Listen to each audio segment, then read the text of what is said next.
તો કાનનો થાય, આંખનો થાય, નાકનો થાય, ગળાનો થાય, ગમે એ થાય અને ગમે તે પહેરે એની સાથે એને કાંઈ લેવા દેવા નથી. ઘાટ એની ઉપર થાય છે પણ એ ઘાટની સાથે એને કાંઈ લેવા દેવા નથી.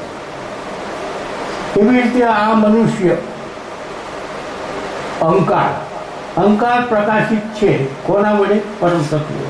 હવે અહંકાર કોઈ ખૂન કરે, અહંકાર દાન કરે, અહંકાર પૂજા કરે તો જે દ્રષ્ટા કીધો છે એને કાંઈ લેવા દેવા નથી. અંદર જે શરીરમાં અંદરના ભાગમાં જે પરમ તત્વ છે એ પરમ તત્વ તો દ્રષ્ટા જ છે. એ એના વડે પ્રકાશિત થઈને એ કામ કરે છે. અહંકાર ખોટાના આચાર જેમ એરણ ઉપર બધા ઘાટ ઘડાય તો એરણને કાંઈ લેવા દેવા નથી. એમ અંદર ચેતનના ઉપર પ્રકાશિત થઈને અહંકાર ગમે એટલા ખોટા હાચા કામ કરે તો ચેતનને કાંઈ લેવા દેવા નથી, અહંકારને લેવા દેવા છે. એટલે અહંકાર જે કરે છે એ કર્મનું બંધન છે. ચેતન તો કરતા છે કાયમને માટે હવે આવશે અક્રિય છે. તો એ કુટસ્થ બ્રહ્મતત્વ વિશે તો આપણે વાત થઈ. સંવિત એને પણ બ્રહ્મતત્વનું બીજું નામ સંવિત છે. ચેતન તત્વ એટલે આપણે એમ કહીએ કે આમાંય ચેતન છે, આમાંય ચેતન છે, આમાંય ચેતન છે. ચેતન તો બધામાં છે, કોઈ ચેતન નથી એવું એક કંઈ પૃથ્વી ઉપરનો કોઈ પદાર્થ એવો નથી એમાં ચેતન ન હોય. જળ વસ્તુ આપણે બોલીએ છીએ પણ હકીકતે જળ વસ્તુ આપણે સમજ્યા વગર બોલીએ છીએ. કારણ કે સર્વત્ર છે, સર્વ કાળે છે તો જળ ક્યાં ગયું? કોઈ જળ કોઈ છે જ નહીં. કારણ કે બધી ચેતન છે અને ચેતનની હાજરી છે એ આપણે સાબિત થઈ બધી. એટલે ચેતન પછી દ્રષ્ટા અને કુટસ્થ એ ખરતું. કુટસ્થ અને દ્રષ્ટા એટલે આખું જગતની અંદર જે કંઈક થઈ ગયું છે એમાં પરમાત્માને કાંઈ લેવા દેવા નથી. થઈ ગયું. સૂર્યનો દાખલો કાલે દીધો તો ભાઈ સૂર્ય પ્રકાશ આપી ગયો છે અને એ પ્રકાશ ગટરમાં પડે છે તો ગંધ થાય છે, ગંધાય છે. પ્રકાશ ગટરમાં પડવાથી ગંધ ઊભી થાય છે અને એ જ પ્રકાશ પાણીમાં કમળ ખીલે છે અને સુગંધ ફેલાવે છે. પણ એ સૂર્યને કાંઈ લેવા દેવા નથી. ગટરમાં પાણી તડકો પડે તોય શું અને કમળમાં પડે તોય શું, સૂર્યને કાંઈ લેવા દેવા. એવી જ તે દ્રષ્ટા છે. પુરુષ એટલે શરીર જે છે આપણું શરીર છે ને પુર કહેવામાં આવે. પુર એટલે નાગપુર, સીતાપુર, કમળાપુર એટલે શહેર. પુર એટલે શહેર અને પુર એટલે શહેરમાં રહેવાવાળો હોય એને પુરુષ. સ્ત્રી પુરુષનું જે છે એવી વાત આવી નથી. અહીં તો આ શરીર છે એને શહેર કહેવામાં આવે અને શહેરની અંદર જે ચેતન તત્વ છે એને પુરુષ કહેવાય. આ વાત છે. પણ આ બ્રહ્મ કેવું છે? આ તો એના નામ જ જાણ્યા. આ તો આપણે એના માત્ર નામ જાણ્યા. હવે શું છે એ જોઈએ આપણે. પહેલાં હું લખી લઉં પછી એક એકનું આપણે વર્ણન કરીશું.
જો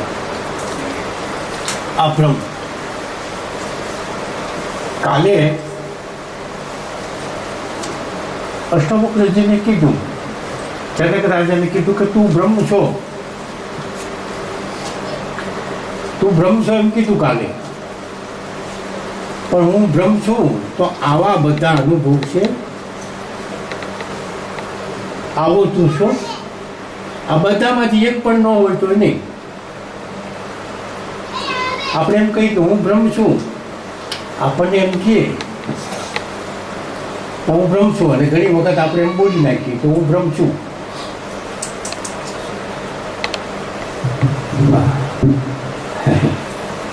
હું બ્રહ્મ છું, પણ આ બધું જો હોય તો હું બ્રહ્મ છું. બરફ જો પોતાની જે શીતળતા છોડી દે તો સમુદ્ર છે, નહીં સમુદ્ર નથી. આપણે અહંકાર, મન, બુદ્ધિ, ચિત્ત ને આ બધું જ્યારે લય થઈ જાય તો આ છે આ બધું. હવે જુઓ, એમ કીધું બ્રહ્મ છું, અનાદિ. અનાદિ એટલે ઉપનિષદની અંદર એવું લખ્યું છે કે બ્રહ્માંડમાં પહેલા કાંઈ પણ નહોતું ત્યારે બ્રહ્મ તો હતું જ. અને ગીતામાં પણ ભગવાને કીધું કે અર્જુન, સૂર્ય પહેલા હું હતો. સૂર્ય પહેલા હું હતો એમ કીધું, એનો અર્થ એવો થયો કે મોરલીવાળો નહીં, પણ બ્રહ્મ સ્વરૂપે હું હતો. કારણ કે એ પોતે બ્રહ્મ. અત્યારે જ્યારે ગીતાનું અધ્યયન કરે છે ત્યારે મોરલીવાળો નથી. કારણ કે તમે આખી ગીતા વાંચો, ક્યાંય સંપ્રદાય નહીં આવે, ક્યાંય વાળો નહીં આવે, કોઈ દેવ નહીં આવે, કોઈ દેવી નહીં આવે. આખી ગીતામાં કોઈ દેવ નહીં, કોઈ દેવી નહીં, કોઈ વાળો નહીં, કોઈ ધર્મ નહીં, કોઈ સંપ્રદાય નહીં. આખી ગીતા વાંચી. કારણ કે એ વખતે કૃષ્ણ બ્રહ્મ સ્વરૂપે બોલે છે. તો એણે કીધું કે હું ગીતા સૂર્ય પહેલાં હું હતો, એટલે સૂર્ય પહેલાં બ્રહ્મ હતું. ઈશુએ એમ કીધું કે બ્રહ્મ પહેલાં હું હતો. બ્રહ્મ એટલો પહેલો પુરુષ. પૃથ્વી થઈ બની ત્યારે પહેલો પુરુષ. જેમ આપણે એમ કહીએ કે પૃથ્વી બની ત્યારે પહેલો પુરુષ મનુ હતો. મનુ ભગવાન, જેને આપણે કહીએ છીએ મનુ. આપણું મૂળ, આપણા બધાનો જે પુરુષ ને સ્ત્રી, જે માનવની વસ્તી, આપણે બધા એના સંતાન મનુમાંથી થયા. એટલે મનુ હતો. અને એણે કીધું કે અબ્રામ, એણે મનુને અબ્રામ કીધો. અને એણે કીધું કે અબ્રામ પહેલાં હું હતો. એટલે એ અનાદિ. અનાદિ એટલે એનું કોઈ ઉત્પત્તિનું કંઈ કાઢી શકીએ એમ નથી એવું. એ સ્થિતિ આપણી થવી જોઈએ. પછી કે છે અનાદિ, પછી સનાતન. સનાતન સનાતન એટલે ક્યારે એમાં વિક્ષેપ ન પડે અને એમનેમ સરળ, એમનેમ રીત.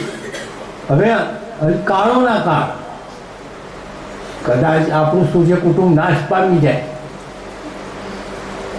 અને કરોડો વર્ષ પછી પાછું નવું સૂર્ય કુટુંબ થાય તો ભ્રમ તો એમનેમ જ રહે. તો બ્રહ્મ એમ જ રહે, એવું ને એવું રહે. એને એવું એનું લક્ષણ છે. સનાતન પછી અવિકારી. અવિકારી છે ને? હા, અવિકારી. અવિકારી એટલે શું? જેમાં વિકાર નથી તેવું.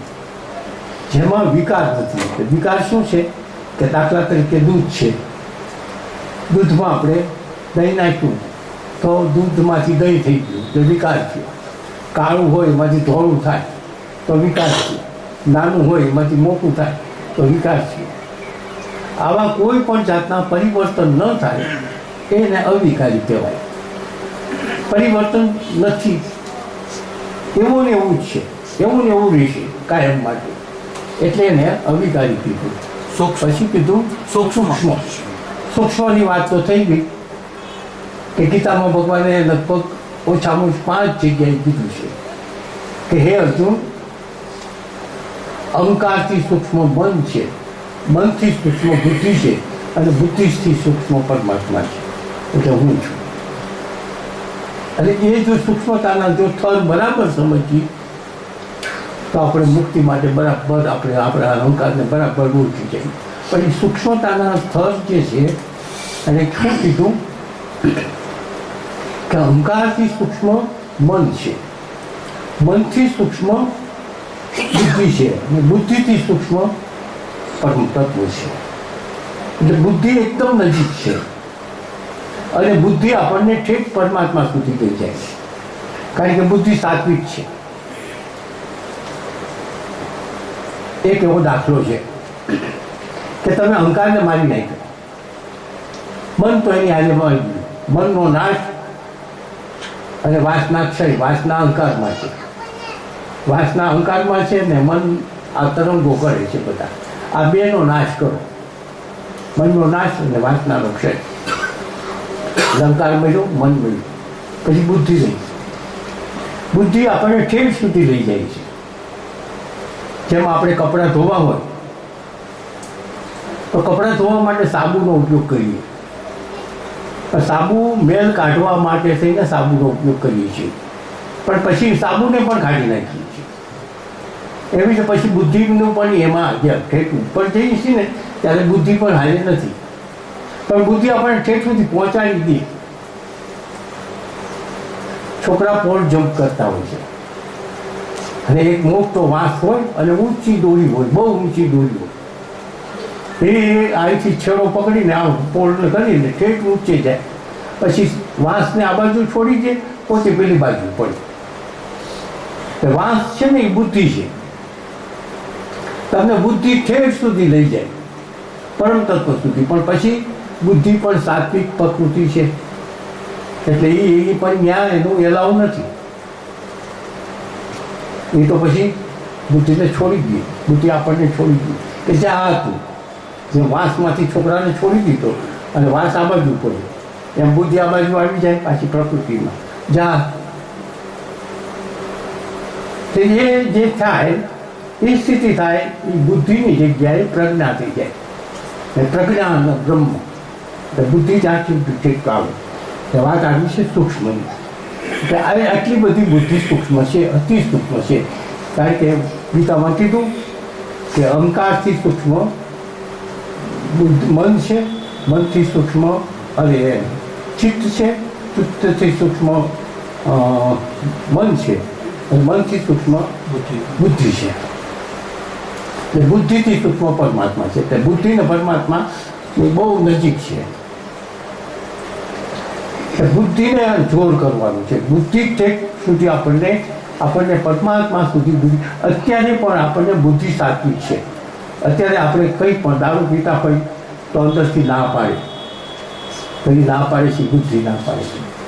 કોઈ પણ માણસ ગાય કાપતો હોય તો એમ કે હું ખોટું કરું છું, તો એની બુદ્ધિ કે ગમે રીતે આપણે ખોટા કામ કરીએ ત્યારે અંદર એક શ્વાસ થાય છે, સંવાદ થાય છે, અને સંવાદમાં બુદ્ધિ હોય છે મુખ્ય કે આ ન કરાય. પણ વાસ્તવિક છે કે બુદ્ધિની સત્તા નથી રોકવાની, અને કરી બેસે છે. પણ જો અહંકારનું અસ્તિત્વ ન હોય તો પછી બુદ્ધિનો પ્રભાવ વધે. એટલે આ જગ્યાએ છે એ સૂક્ષ્મ સત અસતથી પર. હવે આ સત અને અસત એટલે જેનું અસ્તિત્વ છે આજે છે ને કાલે નથી. કાલે એટલે માનો કે 200 વર્ષ પછી, 500 વર્ષ પછી કાલ નથી. આજે જે દેખાય છે એ કાલે નથી દેખાતું. કાલનો મતલબ સમય જતા. એ આપણા ઋષિઓને કેમ કીધું છે કે જે ક્ષણે તું જે જોવે છે એ બીજી ક્ષણે નથી. એટલું બધું ઊંચું વિજ્ઞાન કીધું છે આપણને આપણા ઋષિમુનિએ કે જે ક્ષણે તું જે જોવે છે એ બીજી ક્ષણે નથી. એટલે આખા બ્રહ્માંડની અંદર જે કંઈક આપણી દ્રષ્ટિગોચર થાય છે, આ દિવાલની અંદર જે મેં વાત કરી તો એના જે રજકણો છે, કણો છે, એ કણો નાશ થાય છે. એટલે આપણે જે કણો જોયા એ બીજી ક્ષણે કણો નથી, કારણ કે નાશ તરફ જાય છે. પાણી જે જોયું આપણે ધોરિયામાં જતું તો પાણીને જે જોયું એ પાણી ફરીવાર એ પાણી નથી જોતા, એ તો પાણી ક્યાંય પીવું હતું. એવી રીતે આપણા શરીરની અંદરના જે પરમાણુઓ છે એ આપણે જોઈએ છીએ એ બીજી ક્ષણે નથી, કારણ કે ફરી જાય છે, નાશ થાય છે અને નાશ થાય જ છે. એ તો હકીકત છે. આજે આપણે આવાથી હવે આવા નથી રહેવાના. મારા જેવાય થશો પછી એમાંથી આમાં થશે. એટલે સત અને અસત એટલે એ બધું તો પ્રકૃતિનો ધર્મ છે. આ તો અવિચળ છે, એવું ને એવું છે. બ્રહ્મ તત્વ એવું ને એવું છે, એમાં કાંઈ ફેરફાર નથી. ફેરફાર શક્ય જ નથી.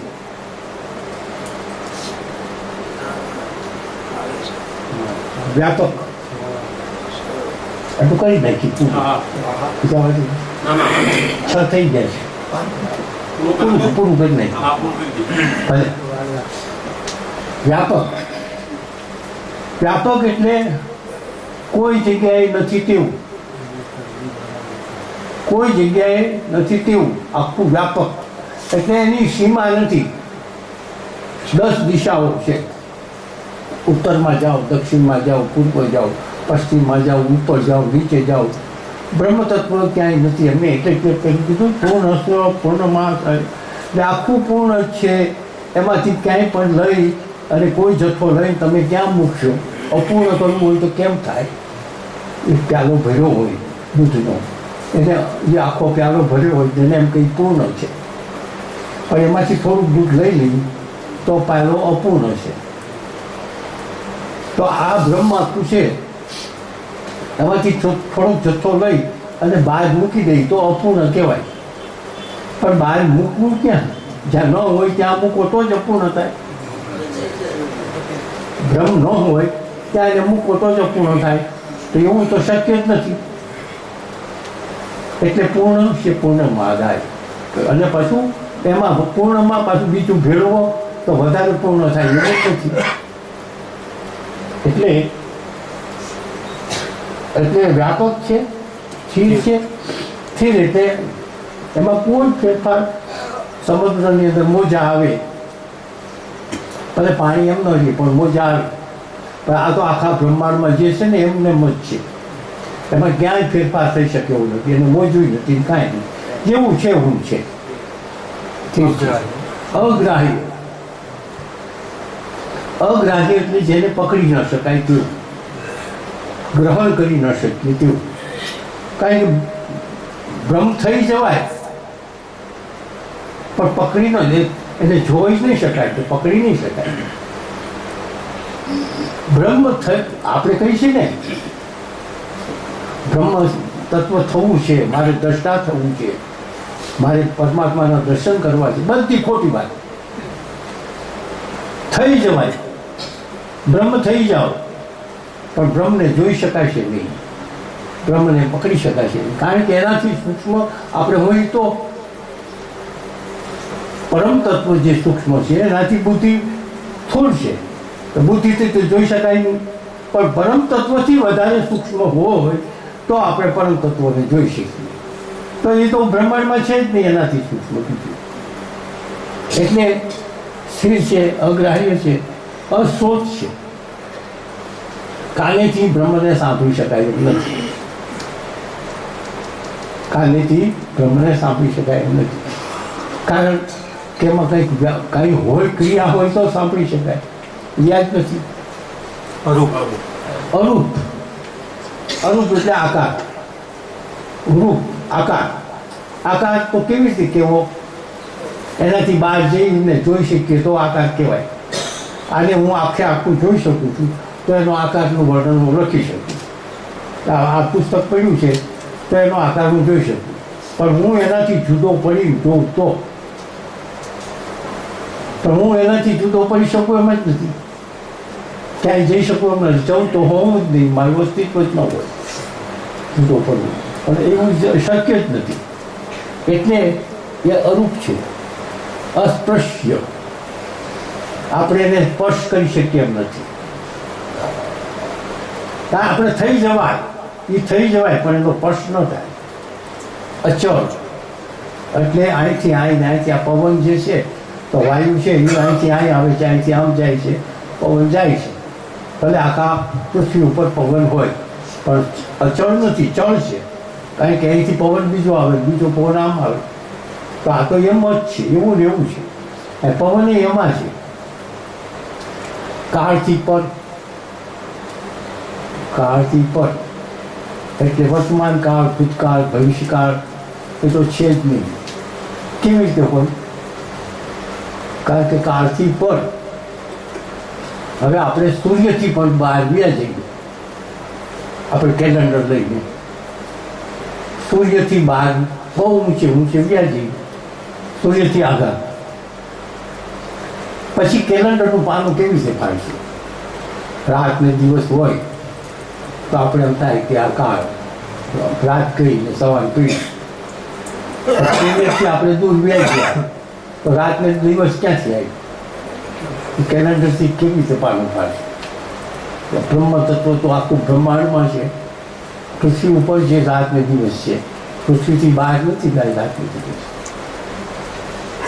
એટલે કાળથી પર નિરાકાર, નિરાકારની વાત થઈ ગઈ. એને આપણે જોઈ શકીએ એમ નથી, તો એના આકાર કરી. અરૂપ અને નિરાકાર બે સરખું છે. નિર્ગુણ,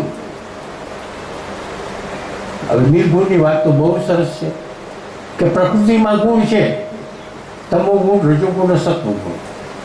પણ આમાં નથી. જો આમાં ગુણ હોય તો એને કુટસ્થ ન કહેવાય. જે આપણે કુટસ્થ વાત કરી, કુટસ્થ ન કહેવાય. કારણ કે નિર્ગુણ છે એટલે તમો ગુણ, રજોગુણ, સત્વગુણ ત્રણેય ગુણ નથી. અને જ્યારે બ્રહ્મ તત્વ પૂરું થાય ત્યારે એને બે અવસ્થા હોય છે. એક અવસ્થા એવી હોય છે કે જેને તુર્યાતીત કહેવામાં આવે છે, અને ચોથી ત્રીજી અવસ્થા છે એ ગુણાતીત કહેવામાં આવે છે. ગુણાતીત અવસ્થા જ્યારે માણસની થાય ત્યારે આ અવસ્થા કહેવાય ગુણાતીત. ગુણાતીત એટલે ત્રણેય ગુણ નથી તેવો. ત્રણેય ગુણ ન હોય એવો માણસ જીવી શકે નહીં. કારણ કે થોડો કંઈક હોય, પણ ત્રણ ગુણો ન હોય એવો કેવો હોય? એમાં હજારો લાખોમાં એક બે સંતના દાખલા છે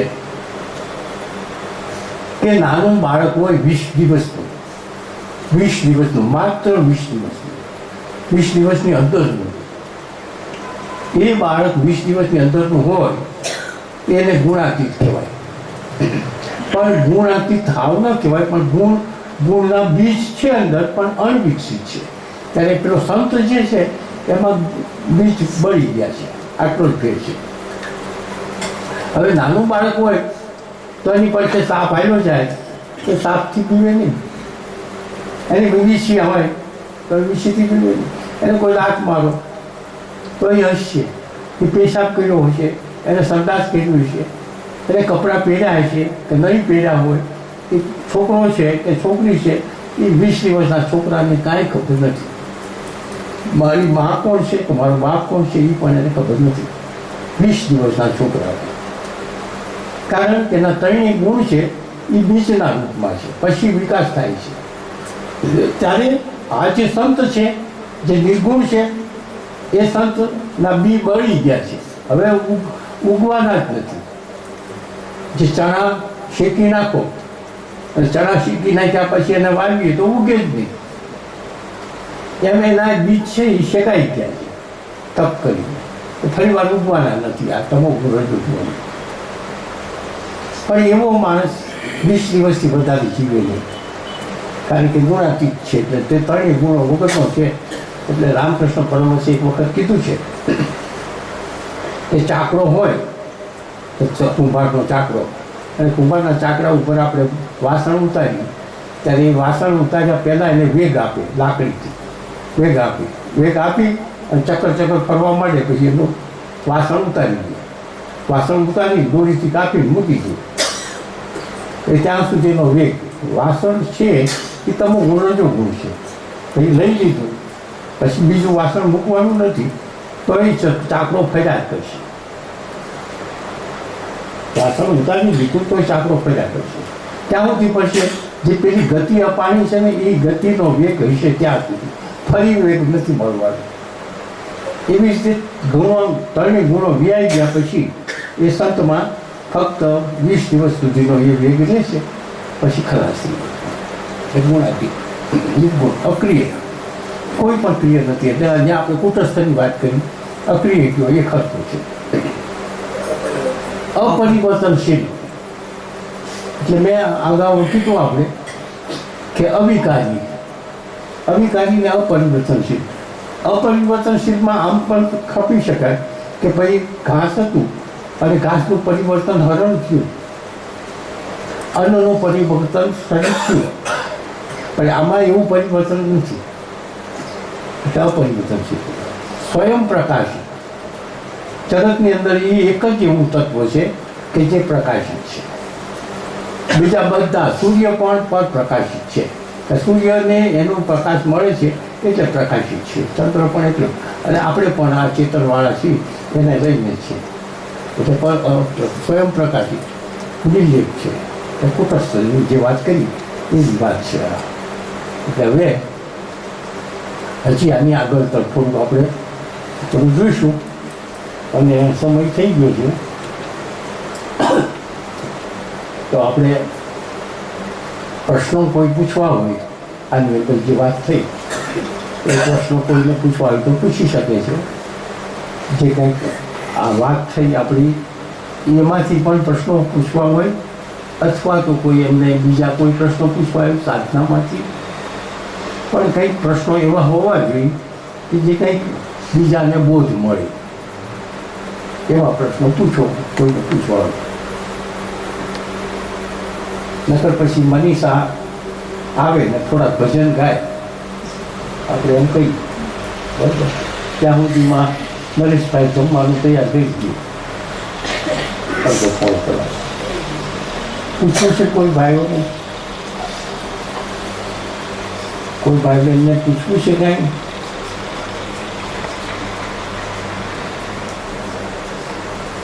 તો મનીષા પછી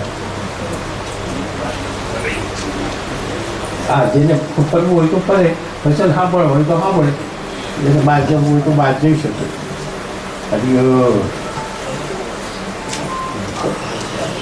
ત્યાં બેસો મને ચાલો, ત્યાં બેસો.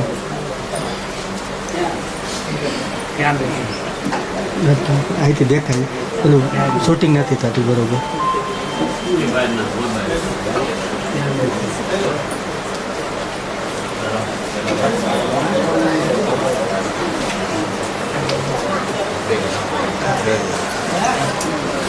નરેશભાઈ